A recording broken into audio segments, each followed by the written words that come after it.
The boroughs are New York City. The burbs are everywhere else. Real estate is the ultimate game of risk and reward. It's the biggest investment most people ever make. Fortunes are made over a lifetime and lost in a day. And we're not playing with monopoly money. How do you stay ahead? Who's buying? Who's selling? And why? What do they know? We want the truth. You need an edge. Boroughs and Burbs is your secret weapon, giving you the insider knowledge and strategies you need to succeed in the high-stakes world of real estate. From Palm Beach to Palm Springs, Manhattan to Malibu, we press the experts to expose the pain, find the deals, and occasionally predict the future. That's Boroughs and Burbs, Thursdays, 3 o'clock Eastern, noon Pacific. Because everyone can make money in real estate. Welcome, everybody. Boroughs and Burbs 180, number 180. We're in season 5, and today we're talking about the greenest buildings are already built. And I have a very special guest, Carol Quillen, the new CEO and president of the National Trust for Historic Preservation. And I have been waiting for this show for years. I have to begin, before I go off to my housekeeping, by saying that, Roberto, I met Carol Quillen in 2011 when she was in her first week on the job running Davidson College. Wow. During her tenure there. And I was in awe. And she introduced me to her friend who was sitting next to her on the bench, who was running Rice University. And I was like, wow, there's some star power here. And so what were you doing there? I was just, I went to meet Carol, and she was at the football game, the Davidson College football game. So I went to Muhammad, and I met her at the football game, thanks to Eileen Keeley, our mutual friend and my classmate. Anyway, Carol Quillen, during her tenure at Davidson, exceeded all expectations. And by the time she was done, Davidson was not only barely in the top 10, but firmly entrenched in the top 10 in the nation. So I was very excited about the fact that her new chapter, running the National Trust for Historic Preservation, what she got up her sleeve, and how is the National Trust going to, move forward. So with that introduction, welcome, Carol. So glad to have you. Thank you. I'm so excited to be here. It's great to see you again, John. I should properly introduce my co-host, Roberto. Say hello, Roberto, and where are you? Hi, everybody. I'm on the Upper West Side of Manhattan. Just happy to be here, as always. Good to see you guys. And I'm nice John to meet Engel. you. You'll find me at theengelteam.com, and I'm the Burb. He's the Boroughs, I'm the Burbs. And I guess, Roberto, today it's a little bit of a departure. We're not talking about the economics of real estate, but in a sort of a way we are, because I think, and it's in our title, the greenest buildings are already built. And so I'll start that way with a question. When we're the greenest buildings, aren't we also some of the most sustainable and economically best buildings? So, Carol, welcome. And why don't you tell us, give us a little bit about your background, the parts I missed. So it's great to be here. I want to thank you both for having me. And like I said, it's great to see you again, John. Always happy to hang out with fellow Davidson Wildcat. So thank you. And to talk a little bit about the National Trust. And maybe it would be helpful to folks listening if I just say a little bit about the trust before we start talking about sort of the greenest building concept. So at the National Trust for Historic Preservation, chartered by Congress initially in 1949, so has been around for a long time. We're privately funded now. And the purpose of the National Trust, really, as I see it in a sentence, is to activate the power of place to serve the public good, improve people's lives, and enable a shared future. So what's the power of place? So at the Trust, we believe that historic places, old places, meaningful places hold power. They hold stories. And when we activate that power, we can point the way towards a shared future, especially at a time when our past is so contested and we as a country are so divided. So a lot of what we do is about thinking about the power that places hold. And it might be an iconic place, either because it's an architecturally distinguished building that holds stories. I know, John, you're familiar with the Glass House, architecturally distinguished building, beautiful place. How do we activate the power that place holds so that people can experience the awe and joy that the Glass House makes possible? So that's one way in which we activate the power of place, by creating opportunities for people to have these experiences that they couldn't have without what we do. But then the other way is when we think about communities and the importance of meaningful places to building community and economic revitalization. So a lot of our work is actually about repurposing older, underutilized, or vacant buildings for new things. So you might have I was in North Carolina for a long time. There's a lot of mill buildings in North Carolina. And in fact, when I was at Davidson, we bought one. And we turned it into a hub for entrepreneurship. So when you repurpose or reactivate an older, underutilized, or vacant building for something that serves the community now, that has the capacity not only for community engagement, but also for economic revitalization. So the power of place is a pretty capacious category. It can encompass activating the power of place to connect Americans to our own history, the full history, the true, comprehensive, total history of all Americans and everyone's accomplishments. It can have the capacity to give us experiences of beauty and awe and joy. And it can have the capacity to bring a community together, or to revitalize a regional downtown, or to create a kind of economic opportunity that was honestly unimaginable before that place was activated. So that's kind of the range of things that the National Trust does. And if I had to summarize the three areas in which we work, we want to remake the commemorative and cultural landscape so that we're telling the full American story. We want to create, revitalize, and energize communities that are healthy and economically vibrant. And we want to make sure that we're, doing what we can to create an energy efficient and sustainable planet. So those are the three areas in which we work. Happy to talk about any of them or answer. So are you guys proactively going into these communities and doing this, or are communities approaching you and saying, listen, we need some help? It's both. So I'll talk a little bit about our Main Street program. So one of our partner organizations is called Main Street America. And Main Street America is about re-energizing regional downtowns. They focus on smaller towns, 10,000. There's a lot of Main Street communities that are 10,000 or less. These are in parts of the country where capital doesn't normally go on its own. We like to say capital is lazy at the National Trust, and it likes to hang out on the coasts, right? It doesn't go to places where it's most needed.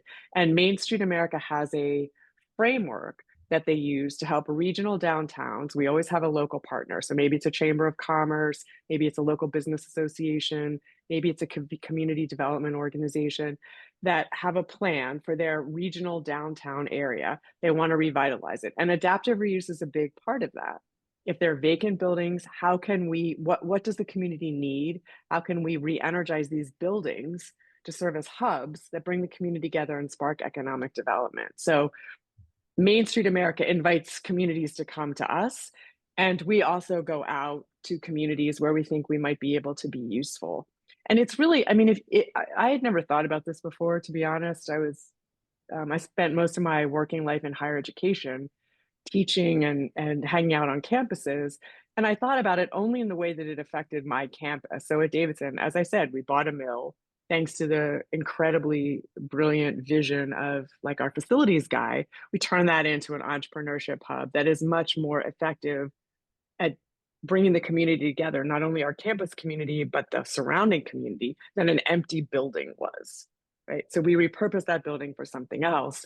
We preserve some of the historical features of the building so that you are still connected to its history. When you walk in, you can see pictures of what it used to look like. You learn what used to happen there. You remain connected to its history and to the town that it's in. But it's doing new things. There's kombucha now, which I don't think there was when there was a mill, right? So it's doing new things. At Davidson College, this was long before I got there, we turned what used to be a basketball gym into the student union.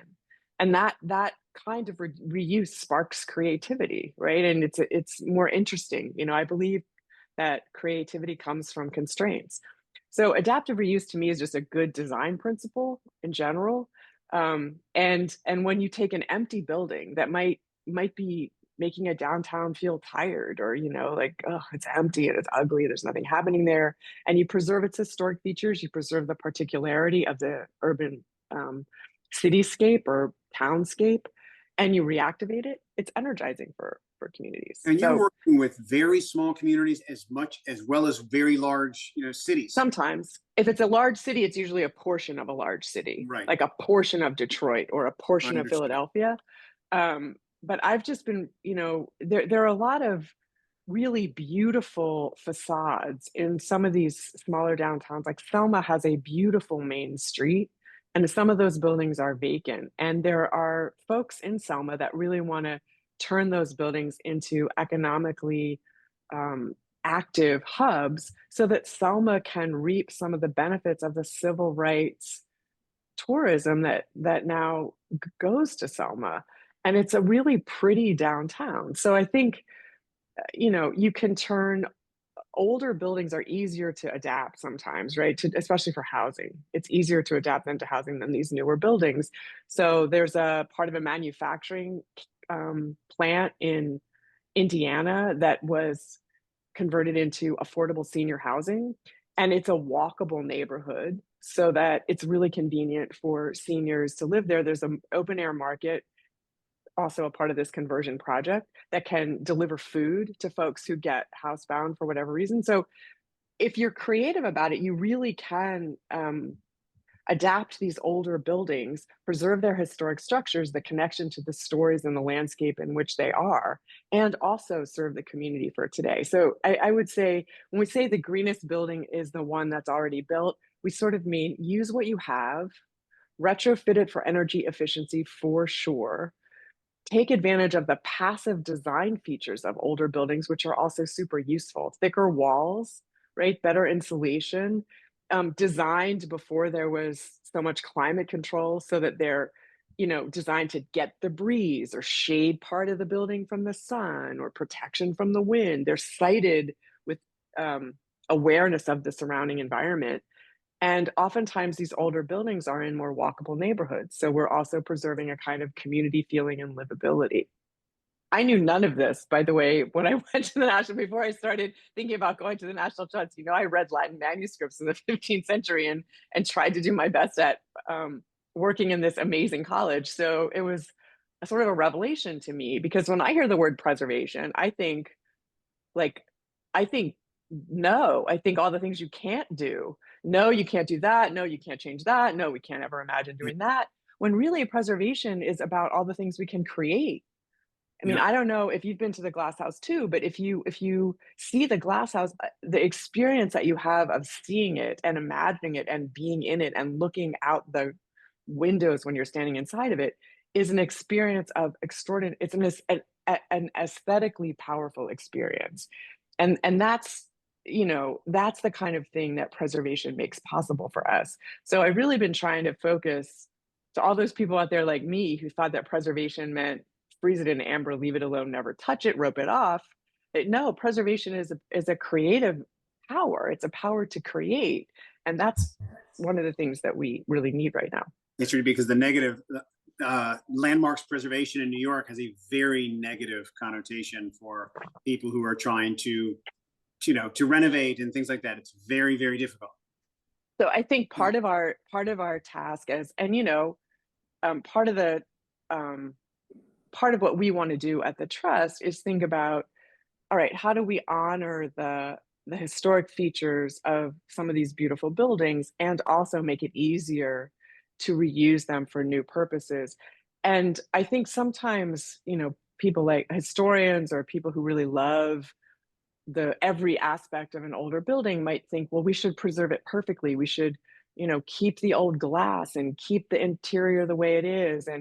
And sometimes, that's not possible. It's just not a possible thing to do. And the alternative is demolition, right? So we need to find a way to preserve the aspects of these buildings that are most valuable to us and protect them so that New York and Philadelphia and San Francisco and New Orleans retain their particularity, and also just make it a little bit easier for folks who want to do that to do it. I agree with that. There's not I mean, there's debate within the preservation community about that, but as someone who's looking at it, a little bit from the outside, I think, wow, if we could just make this a little bit easier, more people would do it, and we would save more of these buildings that are now Right. at risk of demolition by neglect or demolition intentionally because people just give up.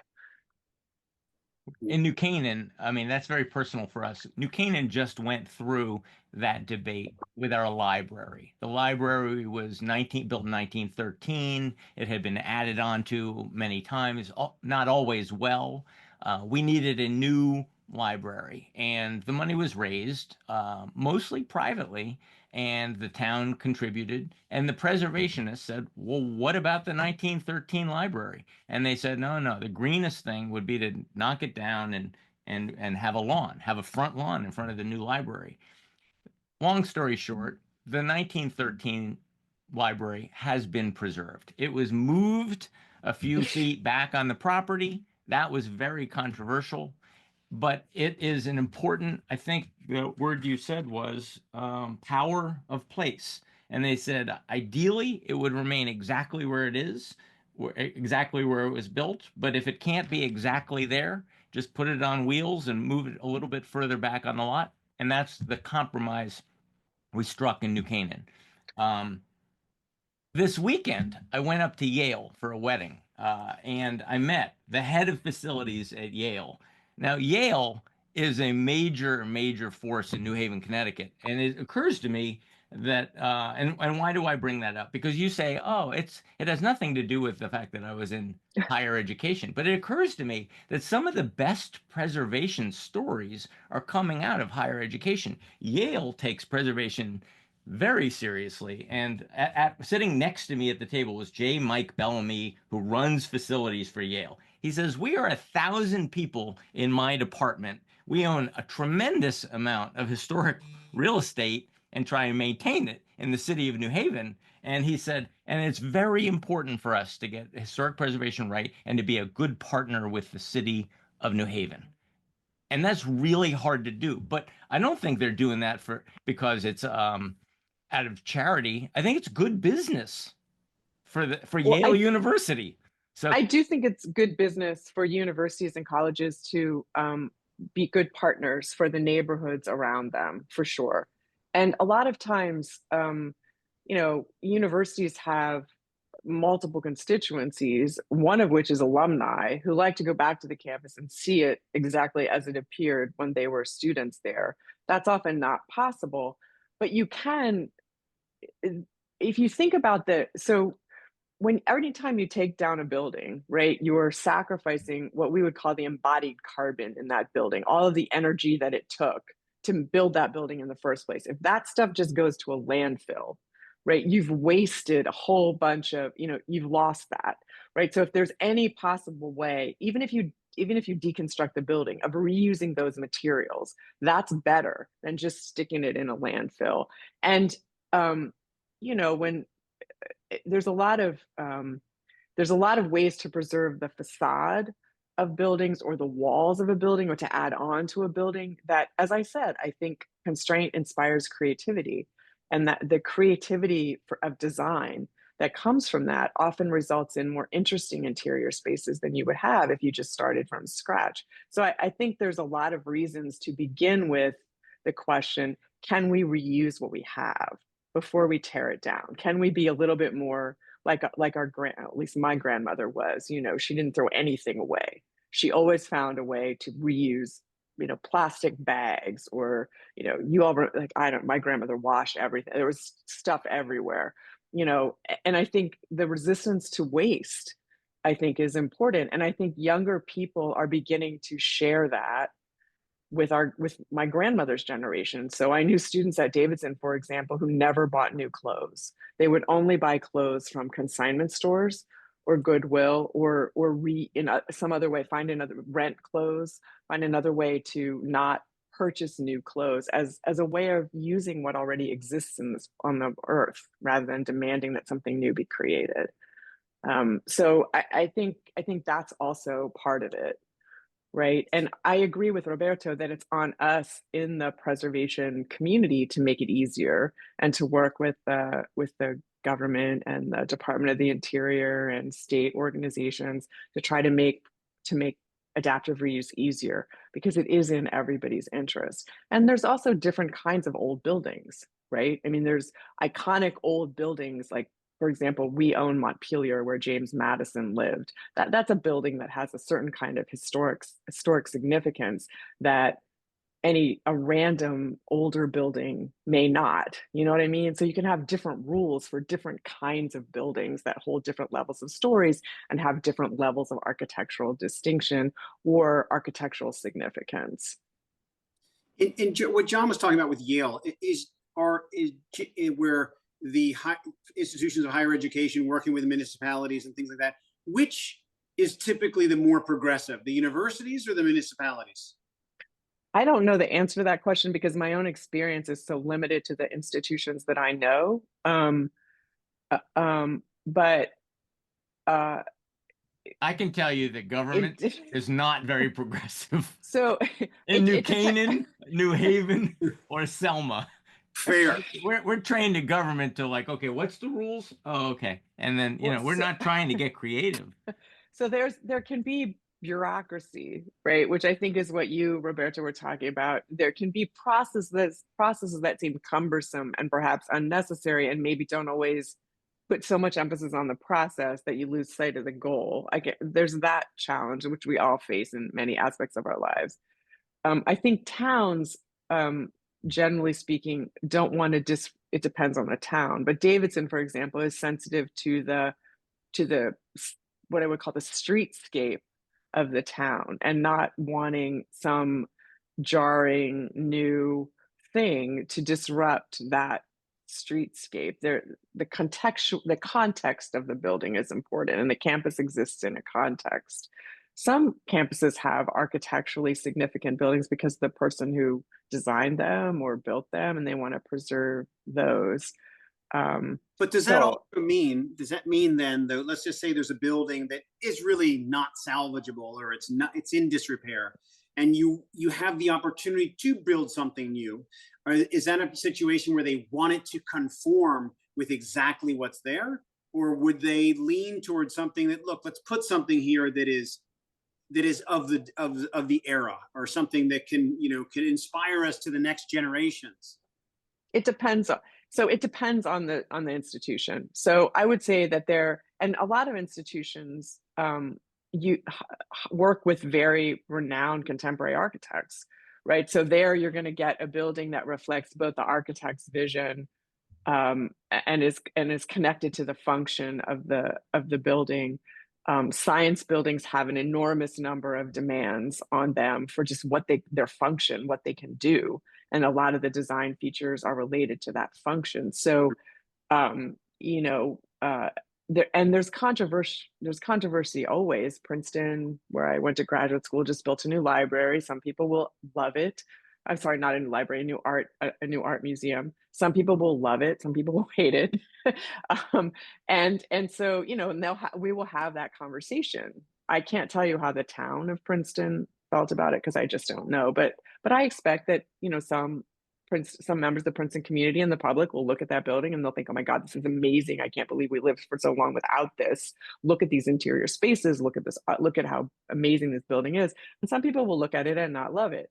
And I think that's just, to me, those are good conversations to have, right? Some people love the glass house. Some people probably don't, Yeah, I wanted to talk about that. Tastes do change. And we did just see The Brutalist, right? A really great example of what we're talking about. The Brutalist, and everybody suddenly learned what this word meant, the brutalism architecture. And a lot of people said, really? We're preserving that? That's not pretty. And as soon as some of those brutalist buildings went up, people started saying, that's not pretty. And it wasn't meant to be pretty. It wasn't meant to be pretty when it was created. And yet we're racing to preserve Breuer's right there in New Haven. It's now an IKEA, and IKEA has to preserve it.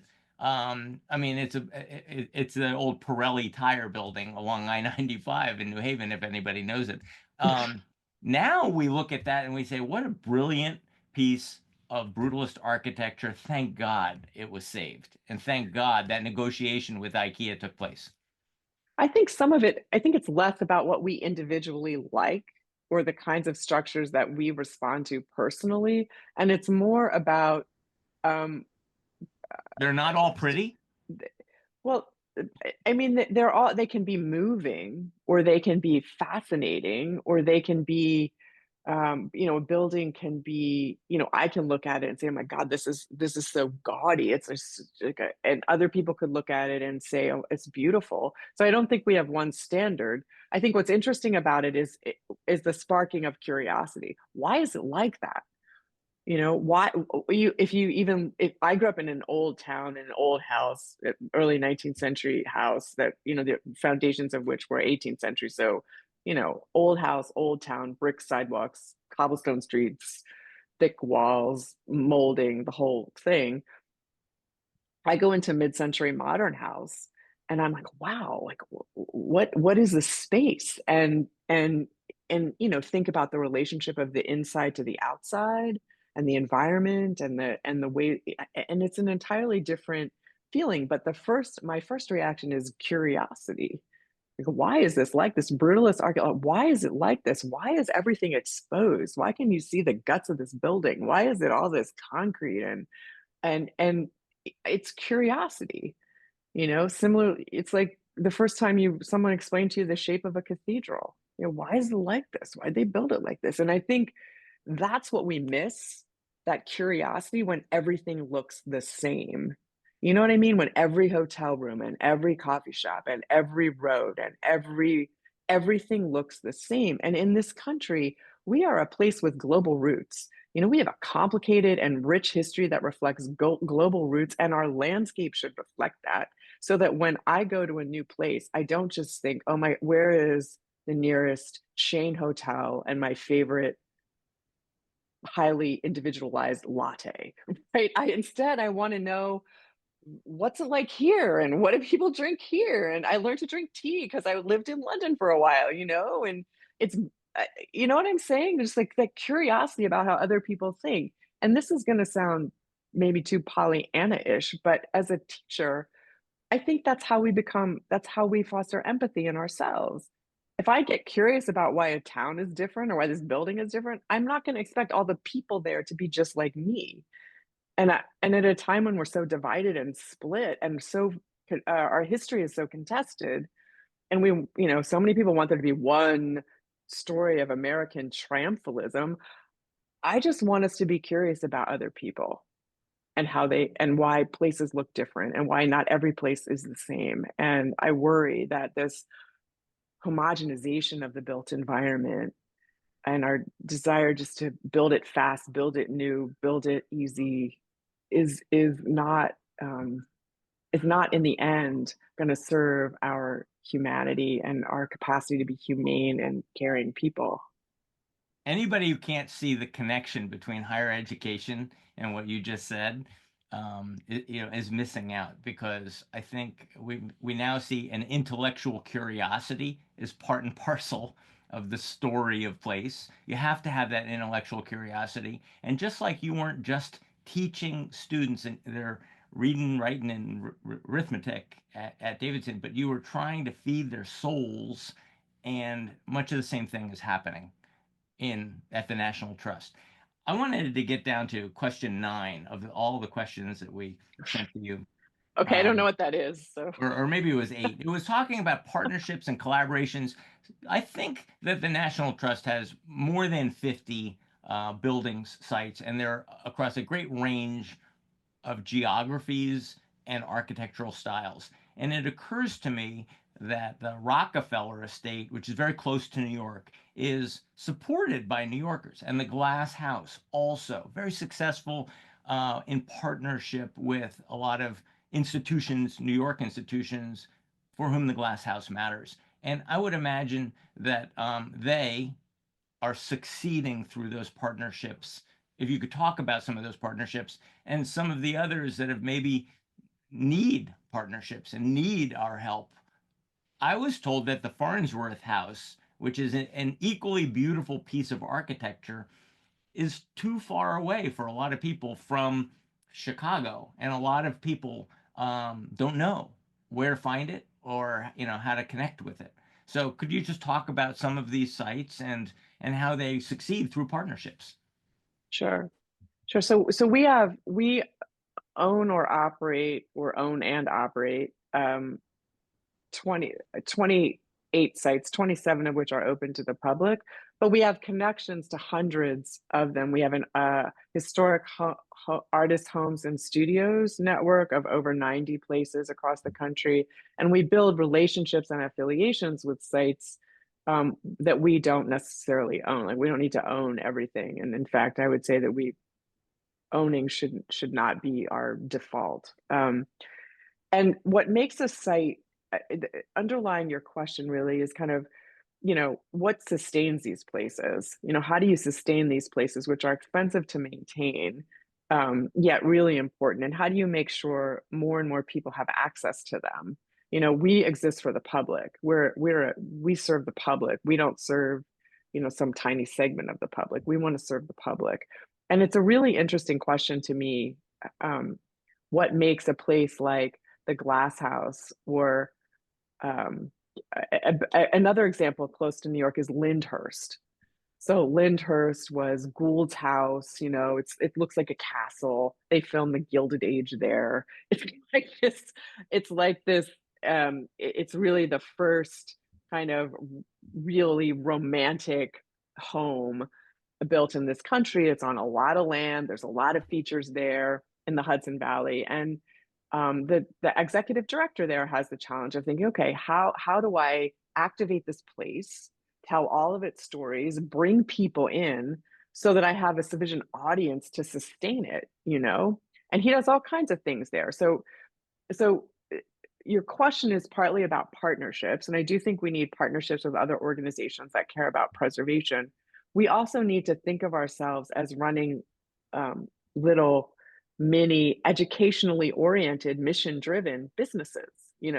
What's going to make somebody go back to Lyndhurst over and over and over again, and not just go once? So it's not unlike the challenges that some museums are now facing, where it's harder sometimes, except for the big ones. It's harder to get people to go into these more regional, local museums, especially if their exhibits don't change. So part of the answer to your question is, how do we activate these places so that they are drawing people to them and the public is getting the benefit of their existence, and we're actually fulfilling our mission of activating these places for the public. So you'll see that a lot of these places do, for example, outdoor sculpture installations on a beautiful landscape where you have the opportunity to look at art in a very particular context that you can't repeat anywhere else. And you do that, you have installations like that every summer or every spring, or you do flower shows at a certain time of year, or you have concerts in the context of this beautiful landscape. Lyndhurst actually does theater in one of the rooms in the mansion. So there's, I think we have partners, but we also have smart executive directors who are curating a range of experiences for the public that actually bring people onto the property. Farnsworth, which is a Mies van der Rohe house, is difficult because it is far from the places where this is hardest to do are places that are far away from people. How do you get people to go there? And I'm interested in thinking about how technology can help us there. I don't know enough. I'm not smart enough to figure that out. But I think we have to find a way of making more places available to people to fulfill our mission, and somehow finding a way to generate the revenue that these places need to be able to survive and thrive. Some of them have big endowments, some of them don't. And there's a lot of places all across the country, these museums, houses. We are now working on Nina Simone's house in North Carolina, where she was born, and that house. I always ask the question, what should happen there, right? And that house should inspire people.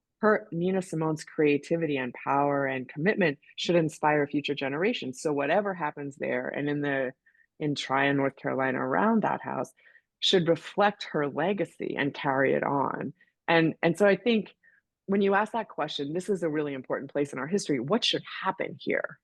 You know, how could this place best serve the public now? Then you start to get really interesting answers and identify the kind of partners that you're talking about. We're working with artists in that case, who are really invested also in preserving this place and activating it for the public. Did that answer your question?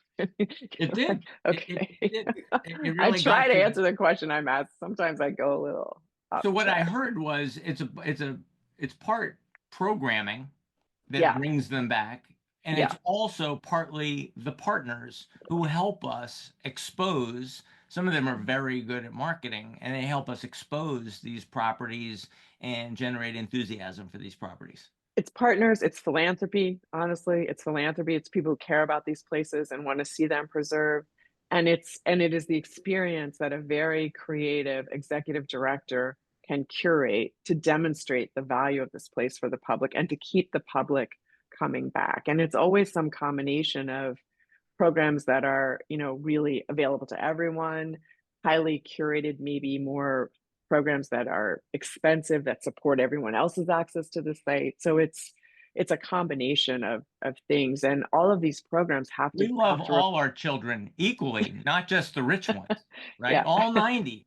Well, you know, all of the places that we're connected with, you know, and we want to always identify new places that can be activated and serve the public so that we are telling our full story, you know. There's a lot of important places in our history that I didn't know about as a child, just like there's a lot of important events in our history that I'm embarrassed to say that I didn't learn about until I was in college or in graduate school. And we want our commemorative landscape to reflect our actual history and the achievements and stories of everyone and not just a select few. And so that's also part of the work and paying attention to that. A lot of important sites come to us from the community too. Like a little community will say, this church really matters to us for these reasons. And we have one church that we worked with last year that was the only surviving structure from the Black section of a segregated coal camp in West Virginia. I didn't know anything really about segregated coal camps, you know, where you had housing for workers, you know, you had immigrant town and what was called American town, which I guess was for white people. And then you had a Black part of the housing was all segregated, and this church served the Black community in that town. And in some respects, it's easier when it's architecturally important or beautiful, like Gould's mansion. But what you're talking about, it sounds to me like you're saying that these are even more vulnerable because they don't readily capture the public's imagination. You can't just show a photo of a segregated coal town and get people excited the way you might with Farnsworth. well, I think it's different. I think sometimes some people respond more very powerfully to either a building by an architect who they've heard of or have known. Frank Lloyd Wright, we moved to Frank Lloyd Wright House to preserve that house. So our architectural history is important. Sometimes vernacular architecture is really important for the style that it represents, and we want to make sure that we're remaining that the town or the landscape that gave rise to that style, that we preserve and activate that if that's possible. Sometimes a place is important for the stories it holds, you know, and there's something, it's really hard to deny the reality of our past if you're standing in a place where it happened. And it's a powerful thing to stand in the place where our history happened. It is more powerful than reading about it or learning about it in a classroom. And I say that as a very textually based person, right? But if you stand there and every time I'm on the National Mall in DC, I think of all of the times that Americans have borne witness to our right to free assembly on that mall, in that place, for very different reasons. And I'm proud of that history, and I want to protect that right to assembly. You know, it matters to me. So I think that's another part of it, where our history happened. Can I ask you about your organization? So when was it founded, you said? It's our 75th anniversary this year. And when did it go from publicly funded to privately funded? Yeah, I can't answer that question in the year, though I should be able to. But Dick Moe, who ran the National Trust for a really long time, at one point decided that it was in the interest of the trust and probably in the interest of Congress as well that we not rely heavily on an annual appropriation from Congress. And so he shifted the funding to, we have an endowment mostly tied to our sites, and then we raise money to support our operations. So our operations, we do a lot of legal advocacy work too, where the trust is really well known for legal advocacy work around preservation across the country. We have great preservation lawyers who can help a community with certain issues. And these are big policy issues, right? We all use our cell phones. Where should we put data centers? Where should they go? I'm sort of, maybe we should have a national approach to that. Maybe they shouldn't just be cropping up all over the place in places that can't afford to resist them or places that are, ecologically vulnerable or whatever. Maybe we should have a plan. So I think we think about things like that as well. But your mission being privately funded, you feel your mission's protected. It's not going like, mean right now, what's happening now. There's a lot of things that are being, scratched off the list.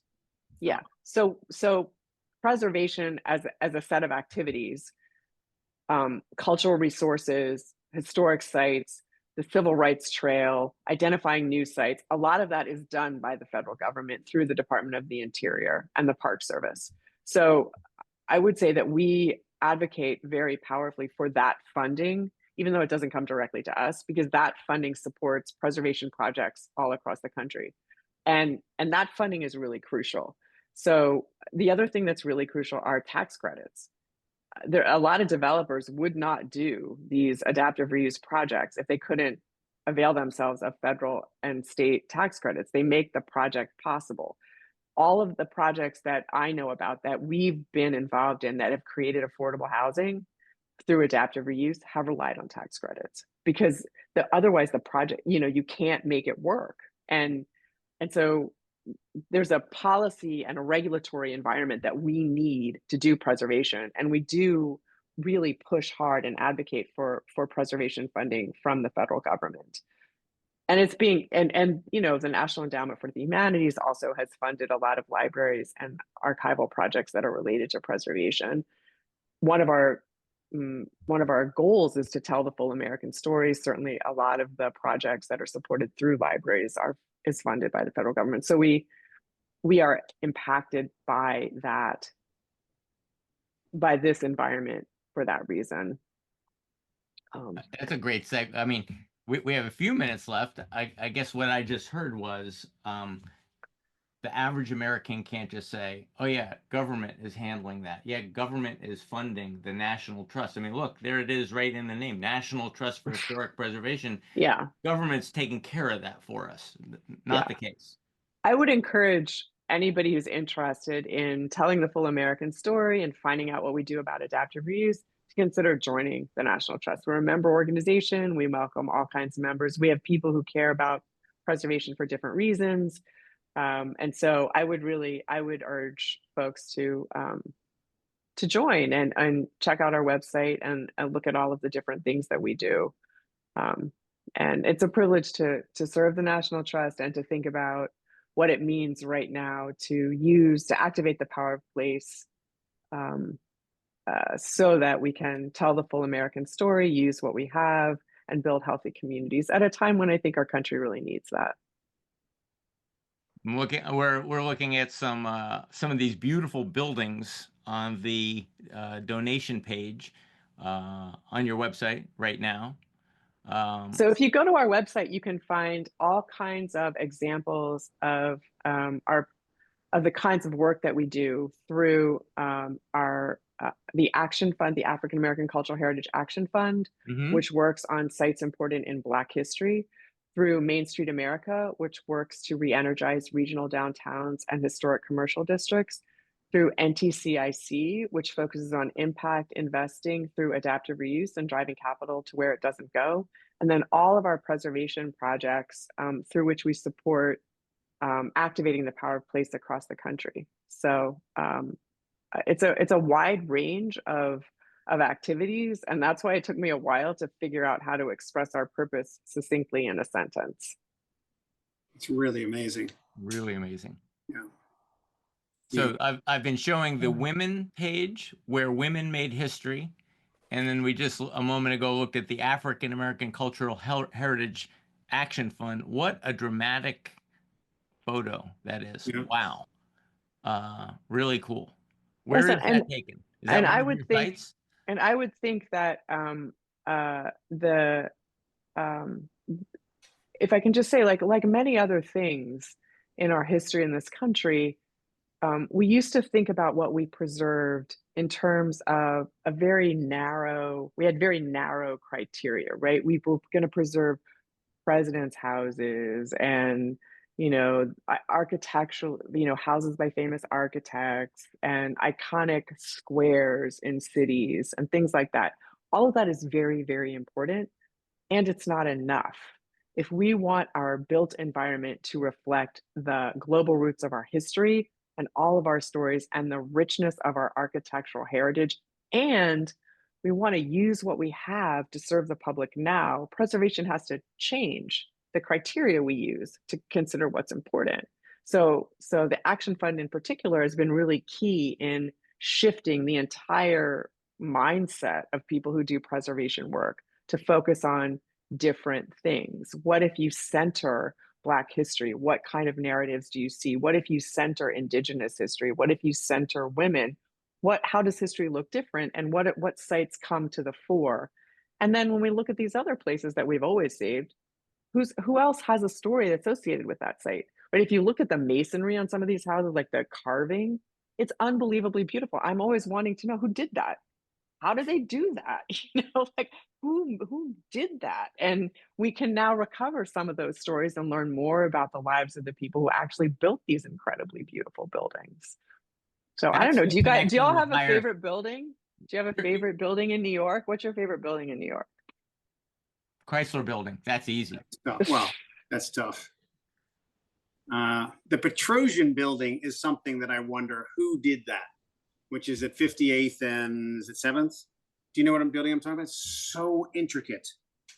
It's just unbelievable. It's hard to believe you could never produce that now. Yeah. Well, see, this is the thing. And a lot of times in some of these older buildings, if you're in New Orleans, for example, and you look at some of these older buildings, it's really hard to find people who are able to repair them and maintain them. And I think that's another aspect of our work. Can we, as we look at the construction trades and the building trades, can we also introduce this kind of help cultivate the skills that are required to do really sound preservation work so that there's a group of people that know how to take care of these buildings going forward. And some of the techniques are worthy of imitation now. I really do think if we learn more about these aspects of passive design that are characteristic of older buildings and more livable, smaller communities, we would build more humane spaces for people now. I worry a little bit about just building what would in effect be warehouses for human beings, and human beings deserve to live in places that are inspiring and are humane. And I don't think all buildings do that. And it doesn't have to be an old building. I mean, my apartment is not an old building, but it's got a lot of windows. There's a lot of natural light. The spaces are interesting. I'm grateful to be able to live in such a place. It looks good So when on Le Zoom. Corbusier said we're doing machines for living, that's what we're building back in 1929. We're taking him perhaps a little too literally. I think so there's have you all ever talked to the folks who do cheap old houses? So their line is they work on cheap old houses, and their line is, there's a different American dream out there. And the American dream that you've been sold, the house you think you want, is not actually the house you might want. So think about buying an older house. And they work mostly in rural areas or smaller communities. They're cheaper. They wrote a whole book on houses that you could have for free to $150,000. Buy an older house, learn about it, figure out how you're going to make it your own, and over time, turn it into you have a relationship with it, turn it into a place that you want to be, that's yours. And I do think there's something to be said for that, instead of everybody wanting X number of bedrooms, X number of square feet, X, open floor plan or whatever, maybe there's other things that we could want. Yes, I highly recommend the cheap old houses approach for people who are trying to enter the housing market. That is so cool. They would That be is- great on your show too. All right, we're if- going to if do you that. can- We're gonna do We're definitely going to do that. I'm intrigued by the balloons. I want to know their story. Yeah, yeah, it's definitely worth knowing. So I think part of preservation is also engaging younger people in it, and the way that these folks do it is by sort of saying, you can buy a house for less than you think. You just have to take your time, and you don't have to do everything all at once. You need to think about it, and so this book and their podcast talks about all of these available properties that are older and range from mansions to farmhouses to churches that can be adapted and used as homes. And I think that's one of the things that preservation at its best also focuses on, right? We focus on um, how do we use what we have to serve people now, and they have a different version of what it means to become what home ownership could look like. And especially now post COVID, when so many people are working remotely, you have options to live in it. You don't have to live close to your job. And some of these places are beautiful and offer a different kind of life than the one that's, the house that's got 5 bedrooms or whatever it is that people want, and bathrooms and open floor plan. And so I think that's kind of what I would say. Particularity matters, like the These are particularity not of our New York prices, Roberto. I No. think we could do this. Yeah, I really Right. think it would be an if you can. They have a really great. You could go on their podcast. It could go on your podcast. It's a really. I think it's a really interesting. It would be an interesting thing to think about, because Carol's a connector. She's a I am connector. a I can connector. tell. That's mostly what I am, is a connector. But yes, and for anybody who's listening, I would really encourage you to explore more about the National Trust and what we do, and to think about the power of place right now, especially the power of places where our history happened, to bring us together and maybe enable us to have different conversations than the tired, boring, polarizing ones that we're having now. That is great. I'm excited. This is the savingplaces.org. This is where we're going to find the National Trust for Historic Preservation.